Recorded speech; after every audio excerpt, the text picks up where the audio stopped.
छोटे से ब्रेक के बाद एक बार फिर आपका स्वागत है न्यूज 24/7 तक। मैं हूं आपके साथ निशा नंदू। आइए रुक करते इस वक्त की बड़ी खबर की ओर। भारत के पूर्व प्रधानमंत्री भारत रत्न स्वर्गीय राजीव गांधी दूरसंचार, कृषि, शिक्षा और विज्ञान के क्षेत्र में भारत का मान बढ़ाना चाहते थे। इनका दूरसंचार क्रांति में बड़ा योगदान था। उक्त विचार कांग्रेस कमेटी नागदा के अध्यक्ष धारा सिंह सुरेल ने विधायक कार्यालय खाचरोद में आयोजित राजीव गांधी की पुण्यतिथि पर आयोजित कार्यक्रम में व्यक्त किए। जनपद अध्यक्ष ने कहा कि पंचायती राज को मजबूती देना और महिलाओं की राजनीति में भागीदारी स्वर्गीय राजीव गांधी के द्वारा ही सुनिश्चित की गई थी। स्वर्गीय राजीव गांधी ने ही 18 वर्ष में युवाओं को मतदान करने का अधिकार दिया था। स्वर्गीय राजीव गांधी का कहना था कि भारत के अन्नदाता ही देश की रीढ़ हैं। इस अवसर पर पूर्व जिला पंचायत सदस्य चंद्र प्रकाश चौरडिया, मध्य प्रदेश शिक्षक कांग्रेस के प्रदेश अध्यक्ष स्वरूप नारायण चतुर्वेदी, जिला कांग्रेस महामंत्री संजय सिंह अर्दिला, पूर्व जनपद सदस्य नरभे रामचंद्रवंशी, दिलीप सिंह गुज्जर बरखेड़ा, महेश चौधरी, अन्य कार्यकर्ता मौजूद थे। आज के दिन हम सभी कांग्रेस परिवार के साथियों के साथ स्वर्गीय राजीव गांधी जी की पुण्यतिथि यहाँ मना रहे हैं। मैं उनके श्री चरणों में पुष्प अर्पित करता हूँ। एवं वो एक ऐसे प्रधानमंत्री थे जिन्होंने संचार क्रांति के जनक रहे हैं। जब वो संचार क्रांति भारत में लेके आए थे, दूर संचार हुआ, कंप्यूटर हुआ, तब लोगों ने विरोध किया था उनका, और उनके विरोध के बावजूद भी वो संचार क्रांति लेके आए, और उसका परिणाम आज हम देख रहे हैं कि भारत में संचार क्रांति के क्या परिणाम हुए और हमें उसका लाभ आज कैसे मिल रहा है। इसी प्रकार वो सबसे युवा प्रधानमंत्री थे जो 40 साल की उम्र में प्रधानमंत्री बने और अपने सर्वस्व का बलिदान दिया है। ऐसे हमारे देश के प्रधानमंत्री राजीव गांधी जी की पुण्यतिथि विधायक दिलीप सिंह गुज्जर साहब के कार्यालय पर सभी कार्यकर्ताओं के द्वारा मनाई गई। आज पूरे देश के अंदर पूरा कांग्रेस परिवार पूर्व प्रधानमंत्री राजीव गांधी जी की पुण्यतिथि मना रहा है। आप सबको पता है कि सबसे युवा प्रधानमंत्री, हमारा देश का सबसे पहला प्रधानमंत्री 40 साल की उम्र में राजीव गांधी जी बने थे, और उनकी बहुत सारी उपलब्धियां थी। देश के अंदर जब सुई भी बाहर से आती थी, और आज देश कहां पर है आप सबको पता है। पंचायत राज का अधिकार हमारे राजीव गांधी जी लेके आए थे, जो आज हम गांव के अंदर हमारी जो भी गांव के विकास की बात कर सकते हो, पंचायत का एक अधिकार हमें दिया गया था। महिलाओं का सम्मान, महिलाओं को आगे बढ़ाने का काम हमारे राजीव गांधी जी ने किया था। ऐसे बहुत सारी योगदान देश को आगे बढ़ाने के लिए हमारे राजीव गांधी जी की रही थी। मैं छोटे से ब्रेक के बाद एक बार फिर आपका स्वागत है न्यूज 24/7 तक। मैं हूं आपके साथ निशा नंदू। आइए रुक करते इस वक्त की बड़ी खबर की ओर। हरदा जिले के चिमरनी विधानसभा क्षेत्र के वन ग्राम रूट बर्रा के किसान मांगीलाल और उनकी पत्नी की रातों रात दुनिया ही उजड़ गई और मुसीबतों का पहाड़ उन पर आ गिरा। शुक्रवार शाम को जब वह काम से घर लौट कर आए तो देखा उनके घर को आग ने पूरी तरह जलाकर राख कर दिया था। घर तो बचा ही नहीं था, बचा था तो दूसरे कोने में अध जली हुई गेहूं और चने की फसल। हालत यह थी कि न खाने के लिए कुछ बचा था और न ही पहनने के लिए कपड़े। जब उन्होंने अपनी अध जली हुई फसल बेचने का प्रयास किया तो उन्हें मना कर दिया और फाड़िया व्यापारियों के द्वारा बमुश्किल 500 रुपये कुंटल का भाव बताया गया। इसकी जानकारी क्षेत्र के विधायक को लगी, जिस पर विधायक किसान की जली हुई फसल लेकर खुद ट्रैक्टर चलाकर सिराली मंडी पहुंचे और सिराली के व्यापारियों से निवेदन कर कहा कि मैंने आज तक आप लोगों से कुछ नहीं मांगा, आज पहली बार आपसे इस लाचार गरीब किसान के लिए कुछ मांग रहा हूं। मैं जानता हूं कि इससे आपका नुकसान ही होगा, पर एक बार फायदे या नुकसान के लिए नहीं बल्कि मानवता का परिचय देते हुए गरीब किसान की मदद करिए, मंडी में जली हुई फसल का भाव लगाइए। जिसका परिणाम ये हुआ कि एमपी की मंडी में पहली बार एक अध जले और गिले गेहूं की ट्रॉली का भाव एक अच्छे गेहूं से भी अधिक मिला। गेहूं 2501 रुपया कुंटल और चने का भाव 6011 रुपये कुंटल के हिसाब से किसान को मिला। जिस पर विधायक ने कहा कि आचार संहिता के कारण विधायक निधि पर प्रतिबंध लगा हुआ है। विधायक द्वारा अपने जेब के पैसों से 15,000 रुपयों की मदद भी की गई और गरीब किसान के पूरे परिवार को पहनने और ओढ़ने बिछाने के कपड़ों के साथ बर्तन एवं राशन दिलवाया गया। मानवता का परिचय देते हुए किसान की जिंदगी में भगवान का स्वरूप बनकर आए व्यापारी विवेक सोमानी, जिन्होंने ये फसल इतने ऊंचे दाम पर खरीदी। व्यापारी विवेक सोमानी से जब पूछा गया कि वो इस फसल का अब क्या करेंगे तो उनके द्वारा बताया कि फसल बहुत ही खराब हो चुकी है, वो इसे उपयोग में नहीं ला पाएंगे। खरीदने का उद्देश्य केवल किसान की मदद करना था। हरदा से सुनील मालाकार की रिपोर्ट। देखिए, टिमरनी विधानसभा के रेहटगांव जंगल में वन क्षेत्र है रुटा बुर्रू, वहां पर एक किसान भाई है, हमारे आदिवासी भाई है, उनके घर में आग लग गई थी। घर में फसल भी रखी हुई थी, उनका पूरा पहनने का, ओढ़ने का बिस्तर, कपड़े सब जल गए, घर जल गया, फसल जल गई। जितनी मदद हम कर सकते थे, क्योंकि अभी आचार संहिता लागू है, विधायक निधि और शिक्षा निधि बंद है, लेकिन जेब से हम जो कर सकते थे वो किया। कल इनको बाजार ले जाके पूरा इनका खाने का सामान, पहनने, कपड़े, बर्तन सब दिलवाया। आज क्यों यहाँ पे क्यों? आज यहाँ आने का कारण ये था कि एक बहुत बड़ी जिम्मेदारी थी। हमारा भाई जो था वो बहुत दुखी था, क्योंकि साल भर अभी बाकी है।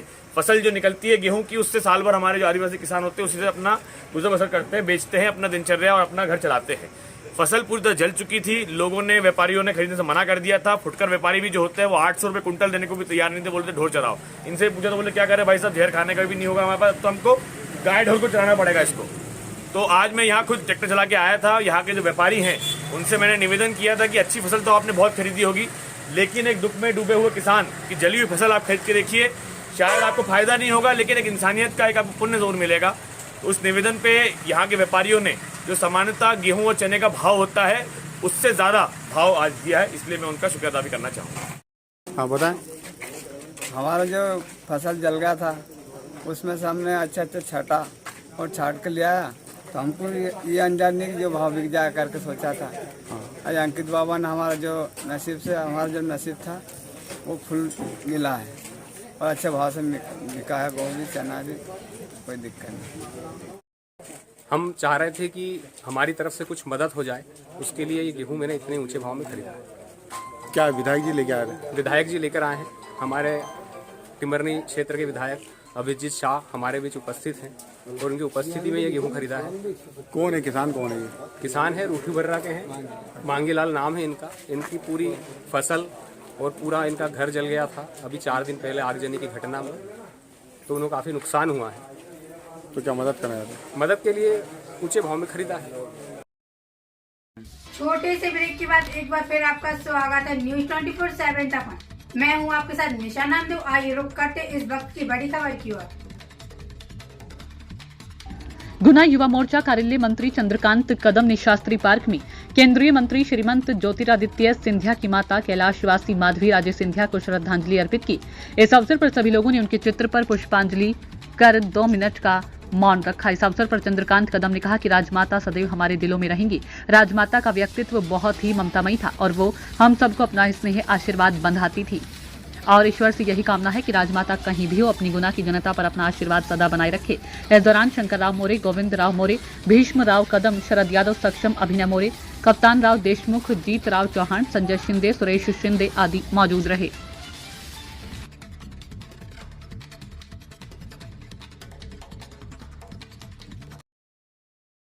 छोटे से ब्रेक के बाद एक बार फिर आपका स्वागत है न्यूज 24/7 तक। मैं हूं आपके साथ निशा नामदेव। आइए रुक करते इस वक्त की बड़ी खबर की ओर। रीवा कलेक्टर प्रतिभा पाल ने बिना अनुमति के बोर कराने व करने पर प्रतिबंध लगा रखा है। उसके बावजूद भी लोग चोरी छिपे बोरवेल मशीन बुलवाकर बोर करवा रहे हैं, जिस पर अब पुलिस कड़ी कार्रवाई कर रही है। अवैध रूप से हो रहे बोरवेल की सूचना पर सीएसपी के नेतृत्व में सामान थाना प्रभारी व स्टाफ ने सामान थाना अंतर्गत गडरिया दुर्गा मंदिर के पास पहुंच बोरवेल मशीन को जब्त करने सहित कानूनी कार्रवाई की। इसके अलावा अभी तक पुलिस ने अवैध बोरवेल की सूचना मिलने पर 3 कार्रवाई कर चुकी है, जो आगे भी लगातार जारी रहेगी। आपको बता दें कि ग्रीष्मकालीन में पानी का संकट बढ़ जाता है, जल का स्तर जमीन में खिसक कर और नीचे चला जाता है। ऐसी स्थिति में पानी को संरक्षित रखने बिना अनुमति के बोर कराने पर प्रतिबंध रहता है, लेकिन लोग कलेक्टर के आदेशों का उल्लंघन करते हुए मन मुताबिक बोरवेल करा लेते हैं। लोगों की मनमानी रोकने और कलेक्टर के निर्देशों का पूरी तरह से पालन करवाने के लिए पुलिस लगातार कार्रवाई कर रही है और लोगों से अपील भी कर रही है कि बिना अनुमति के बोर न कराएं। ऐसा कराने पर कानूनी कार्रवाई हो सकती है। सामान थाने के अंतर्गत अवैध बोर की लगभग 3 कार्रवाइयाँ की गई हैं। श्रीमान कलेक्टर महोदय के आदेश अनुसार इस समय अवैध बोरिंग के लिए प्रतिबंध लगाए गए हैं, परंतु गडरिया दुर्गा मंदिर के पास से मुखबिर द्वारा जानकारी प्राप्त हुई कि वहां बोर किया जा रहा है। तो जानकारी प्राप्त होने पर सामान थाना प्रभारी और मैं हमराह बल के गए और उन पर कार्रवाई की गई। कितने दिवस के अंदर कितनी कार्रवाई की? 5 दिवस के अंदर 3 कार्रवाइयाँ की गई हैं और लगातार मुखबिरों द्वारा जानकारी जहां प्राप्त होती है तो कार्रवाई करने के लिए समस्त थाना प्रभारियों को निर्देशित किया गया है। छोटे से ब्रेक के बाद एक बार फिर आपका स्वागत है न्यूज 24/7 तक। मैं हूं आपके साथ निशा नामदेव। आइए रुक करते इस वक्त की बड़ी खबर की ओर। महाराष्ट्र के बल्लारपुर क्षेत्र अंतर्गत आने वाली पबनी खदान से निकलने वाले खतरनाक द्रव्य रसायनों के कारण साखरी गांव तालाब में हजारों मछलियां मर गई है। इस घटना से साखरी गांव में मानव जीवन भी खतरे में पड़ गया है। इस मामले में तत्काल कार्रवाई करने की मांग संजीवनी पर्यावरण सामाजिक संस्था के अध्यक्ष राजेश बेले ने की है। 20 मई को बैकौली पबनी खदान से निकलने वाले खतरनाक द्रव्य रसायन साखरी गांव के तालाब में फैल गया, जिससे तालाब में हजारों मछलियां मर गई। राजेश बेले ने WCL पर कई आरोप लगाए हैं। WCL के द्वारा कोयला प्रबंधन के दौरान खतरनाक वायु प्रदूषण किया जा रहा है। नालों में खतरनाक द्रव्य रसायन छोड़कर पर्यावरण कानूनों का उल्लंघन किया जा रहा है। वायु प्रदूषण कोयला खदान की धूल के कारण होता है। भारी यातायात भी वायु प्रदूषण का कारण बन रहा है। राजेश बेले ने WCL से हुए नुकसान के लिए प्रभावित गांवों को उचित मुआवजा देने की मांग की। इस विषय पर साखारी ग्राम विकास अधिकारी वंदना माथनकर ने जगत न्यूज को बताया कि इस तालाब से वेकोली का कोई संबंध नहीं है। इस तालाब का पानी स्थिर है, बहता हुआ पानी नहीं है। उसी प्रकार पबनी खदान के उप क्षेत्रीय प्रबंधक प्रसाद ने जगत न्यूज को बताया कि वेकोली के पानी में यदि कोई केमिकल होता है तो वेकोली के पानी में रहने वाली मछलियां जीवित कैसे रहती, इसलिए साखरी गांव के तालाब की मछलियों को मरने का कारण हमें भी पता नहीं। कुछ दिनों पूर्व उस तालाब को और गहरा करने का साखरी ग्राम पंचायत का एक निवेदन आया हुआ है। वेकोली का पानी बाहर किसी भी तालाब को नहीं दिया जाता। Pauni western coalfield limited Ballarpur क्षेत्रांतर्गत ओपन कास्ट खदान आहे। त्या खदानीच्या रासायनिकयुक्त द्रव्य आणि रासायनिक घातक गॅस द्वारे आज साक्री ह्या गावातील मच्छ्या खूप मोठ्या प्रमाणात मृत्यू झालेला आहे। हे मत्स्य व्यवसायाला खूप मोठा नुकसान झालेला आहे। त्यामुळे प्रदूषण नियंत्रण महामंडळ, जिल्हाधिकारी साहेब आपल्याला आग्रहाची विनंती आहे, हा पवनी वेस्टर्न कोलफील्ड लिमिटेड बल्लारपूर क्षेत्रांतर्गत होणारा घातक वायू प्रदूषण, जल प्रदूषणाच्या विरोधात तीव्र कारवाई करून मुख्य प्रबंधक, उपमुख्य प्रबंधक यांच्यावरती फौजदारी गुन्हा दाखल करून निलंबनाची कारवाई करण्यात यावी। संजीवनी पर्यावरण सामाजिक संस्थापक अध्यक्ष राजेश बेले यांची मागणी है। ये मच्छों के मरने के बारे में हाँ।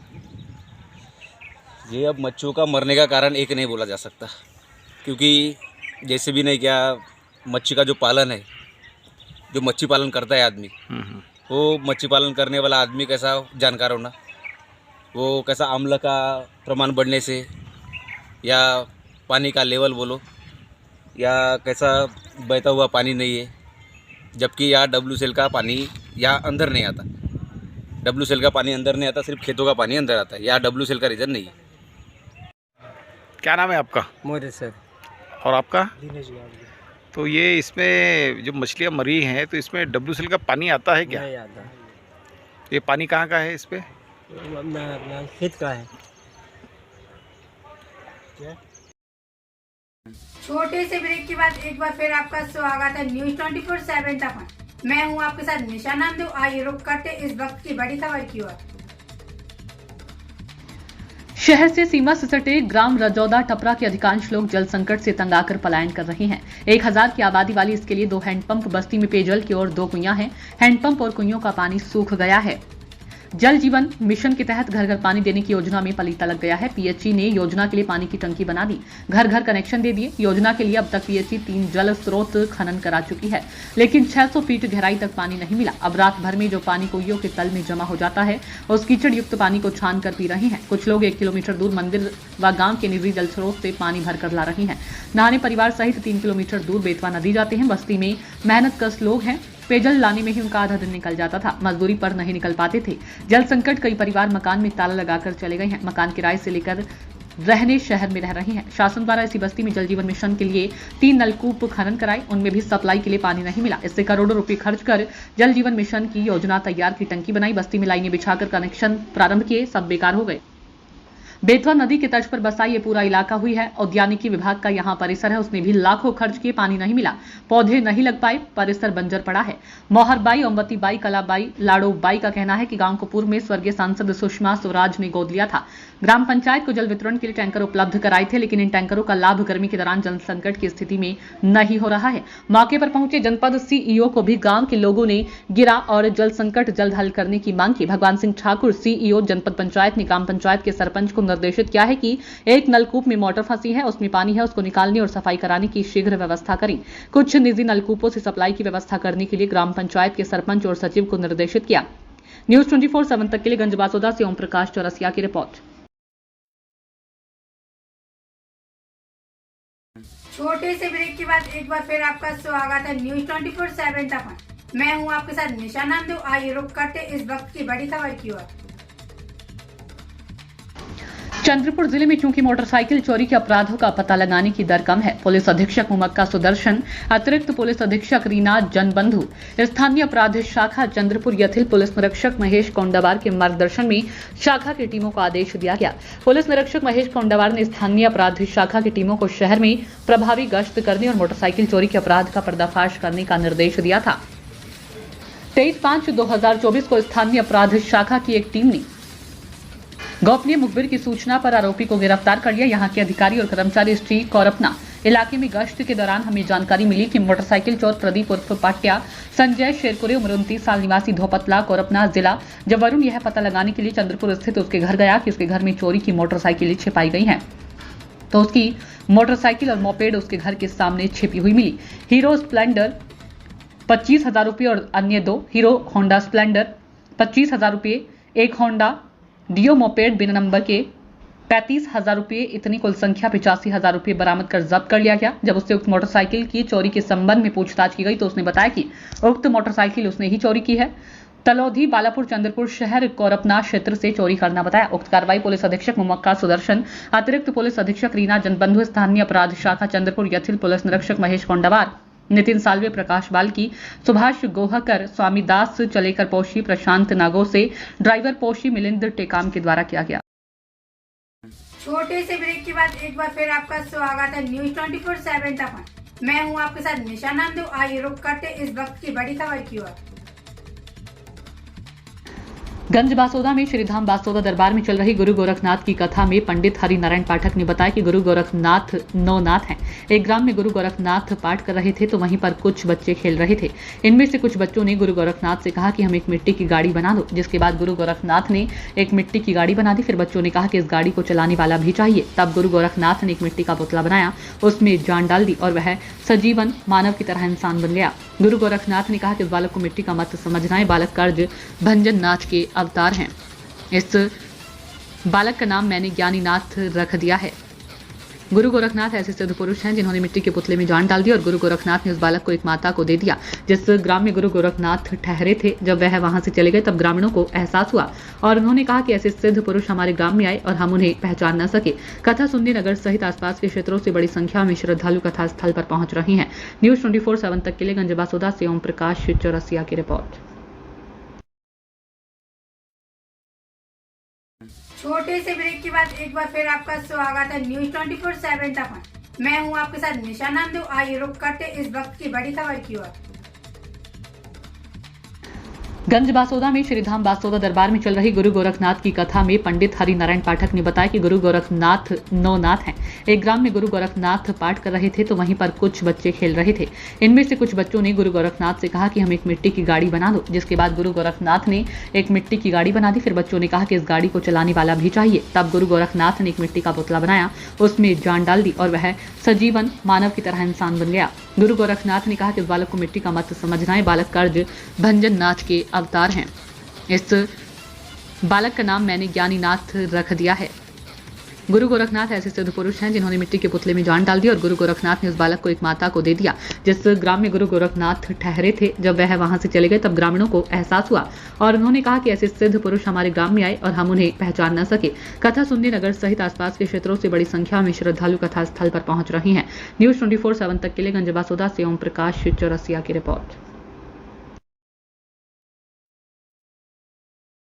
छोटे से ब्रेक के बाद एक बार फिर आपका स्वागत है न्यूज 24/7 तक। मैं हूं आपके साथ निशा नामदेव। आइए रुक करते इस वक्त की बड़ी खबर की ओर। टीकमगढ़ जतारा की रात्रि में पुष्पेंद्र सिंह वन रक्षक पलेरा को मुखबिर से सूचना प्राप्त हुई कि एक ट्रैक्टर पलेरा के जंगल से काटी गई लकड़ी को भरकर पलेरा लाने वाले हैं। वन रक्षक को सूचना मिलते ही उसके द्वारा उक्त आशय की सूचना अपने वरिष्ठ अधिकारी वन परिक्षेत्र अधिकारी जतारा को दी गई, जिस पर तत्काल वन परिक्षेत्र अधिकारी जतारा के द्वारा रात्रि में ही दल का गठन करते हुए अतिरिक्त वन अमले को सहयोग के लिए जतारा से रवाना किया गया। जब तक संपूर्ण वन अमला मौके पर पहुंचता, उसके पहले ही सूर्य प्रताप बीट गार्ड रामनगर और पुष्पेंद्र सिंह बीट गार्ड फलेरा के द्वारा एक हरे रंग का ट्रैक्टर में ट्रॉली के जिसमें 7 कट्ठा प्रजाति की बल्ली के आकर की इमारती और जलाऊ जंगल की लकड़ी भरी हुई थी, फलेरा के जंगल में जब्त कर लिया। लेकिन वाहन चालक रात के अंधेरे का फायदा उठाकर मौके से भाग गया। जैसे ही लकड़ी से भरा ट्रैक्टर जब्त करके लाया जा रहा था, उसी दरमियान 2 लोग जिन्होंने अपना नाम अरविंद और धर्मेंद्र खंगार निवासी फलेरा और अपने आप को वाहन चालक और वाहन मालिक को बताया गया और धमकी देते हुए ट्रैक्टर को छुड़ाने के लिए झूमा झटकी करते हुए देसी कट्टा निकालकर स्टाफ को मारने की कोशिश करने लगे कि तभी अतिरिक्त वन अमले के साथ पहले से सूचना देने के आधार पर पुलिस की डायल 100 गाड़ी भी पहुंच गई, जिसके बाद पर्याप्त स्टाफ होने पर दोनों आरोपियों को कट्टा सहित आपराधिक कार्रवाई हेतु पुलिस थाना पलेरा में प्रस्तुत किया जाकर जंगल से अवैध लकड़ी कटाई और परिवहन के अपराध में जब्त ट्रैक्टर में ट्रॉली जिसमें फुल ट्रॉली लकड़ी भरी हुई थी, वन अमले के द्वारा स्वयं से चलाकर सुरक्षित वन परिक्षेत्र कार्यालय परिसर जतारा लाया गया और दोनों आरोपियों के विरुद्ध भारतीय अधिनियम 1927 की विभिन्न धाराओं के तहत वन अपराध दर्ज कर आरोपियों के विरुद्ध दंडात्मक कार्रवाई एवं जब्त ट्रैक्टर वाहन के लिए राज्य 7 की कार्रवाई करने के लिए विवेचना में लिया गया। हमारे पलेरा के वन रक्षक को सूचना प्राप्त हुई थी कि जंगल में एक ट्रैक्टर लकड़ी भरकर लाने वाला है, जिसका मौके से दल गठन किया गया और स्टाफ को रवाना किया गया। तो स्टाफ के पहले पहुंचने के पहले ही वो पलेरा के 2 वन रक्षकों ने ट्रैक्टर को जब्त कर लिया था, जिसमें जंगल से लाई हुई लकड़ी थी।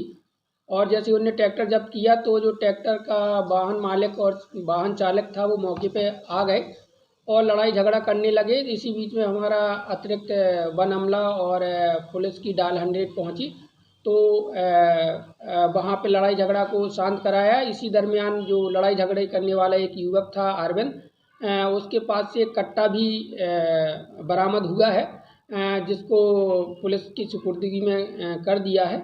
और तो उसके लिए आर्म्स एक्ट के लिए पुलिस थाना पलेरा से निवेदन किया गया है, तो वो आर्म्स एक्ट में अलग कार्रवाई करेंगे। और ये जो ट्रैक्टर लकड़ी से भरा हुआ है उसको हम लोग रात ही में जतारा लाए हैं, जिसके लिए हम लोग रात 7 की कार्रवाई के लिए प्रस्तावित कर रहे हैं। उसका मालिक कौन है? ट्रैक्टर पुराना है एक्चुअली, और लेकिन उसका जो चेचस नंबर देखा है तो चेचस नंबर से सर्च किया है तो उसमें नहीं आ रहा है। लेकिन ये अरविंद खंगार और धर्मेंद्र खंगार निवासी दोनों पलेरा हैं, ये मालिक बताए जा रहे हैं। छोटे से ब्रेक के बाद एक बार फिर आपका स्वागत है न्यूज 24/7 तक। मैं हूं आपके साथ निशा नामदेव। आइए रुक करते इस वक्त की बड़ी खबर की ओर। अशोकनगर विदिशा रोड के टोल नाके पर ट्रक खराब हो जाने के कारण ग्रामीणों ने देखा इस ट्रक में कुछ जानवरों की आवाज आ रही है, तो इसमें देखा गया तो गायों से भरा ट्रक निकला। तो ग्रामीणों ने हंगामा किया तो मौके से ट्रक ड्राइवर और क्लीनर दोनों फरार हो गए। ट्रक राजस्थान से भोपाल की ओर जा रहा था। भादोन टोल नाके के पास ट्रक पकड़ा और गायों को बाहर निकाला। कुछ गाय अमृत कम से कम 1 दर्जन निकली गई। अशोकनगर विधायक हरिबाबू मौके पर आए, तब कानूनी कार्रवाई